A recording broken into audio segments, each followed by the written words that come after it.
AP assembly సమావేశాలు ఇవాళ ప్రారంభం కానున్నాయి. ఉదయం 10 గంటలకు ఉభయ సభలను ఉద్దేశించి గవర్నర్ ప్రసంగం ఉండబోతుంది. గవర్నర్ ప్రసంగం తర్వాత స్పీకర్ అధ్యక్షతన శాసనసభ వ్యవహారాల సలహా కమిటీ సమావేశం జరుగుతుంది. అసెంబ్లీ సమావేశాలు ఎన్ని రోజులు నిర్వహించాలనే దానిపై అజెండాను ఖరారు చేస్తారు. వైఎస్ఆర్సీపీ నేతలు కార్యకర్తలపై అధికార పార్టీ నేతలు చేస్తున్న హత్య రాజకీయాలు, దాడులు, దౌర్జన్యాలపై అసెంబ్లీ సమావేశాల్లో ప్రభుత్వాన్ని వైఎస్ఆర్సీపీ ఎమ్మెల్యేలు నిలదీయనున్నారు. వెనుకొండలో వైఎస్ఆర్సీపీ కార్యకర్త రషీద్ను నడి రోడ్డుపై అత్యంత కిరాతకంగా నరికి చంపిన విషయాన్ని అసెంబ్లీలో ప్రధానంగా ప్రస్తావించనున్నారు. ప్రభుత్వమే హత్య రాజకీయాలను ప్రోత్సహించడంపై నిలదీయనున్నారు. ఎన్నికల ముందు వైఎస్ జగన్ ప్రభుత్వం ప్రవేశపెట్టిన ఓట్ ఆన్ అకౌంట్ బడ్జెట్ గడువు ఈ నెలాఖరుతో ముగినుంది. ఈ నేపథ్యంలో అధికార పక్షం ఇచ్చిన హామీలకు కేటాయింపులు చేయకుండా తప్పించుకునే ఎత్తుగడ వేసింది.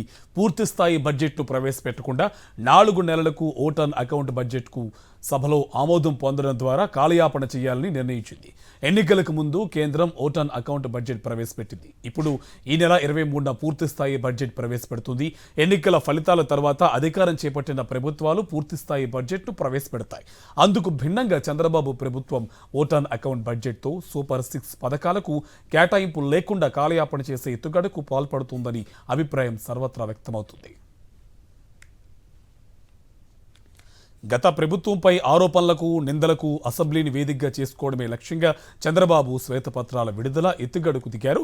ఎన్నికల్లో ఇచ్చిన హామీలు నెరవేర్చడంపై అసెంబ్లీలో చర్చకు అవకాశం లేకుండా ఆర్థిక, ఎక్సైజ్, శాంతి భద్రతల పేరుతో శ్వేతపత్రాలు విడుదల చేసి అసెంబ్లీని ఆరోపణలకు వేదికగా ఉపయోగించుకోవాలని భావిస్తున్నారు బాబు.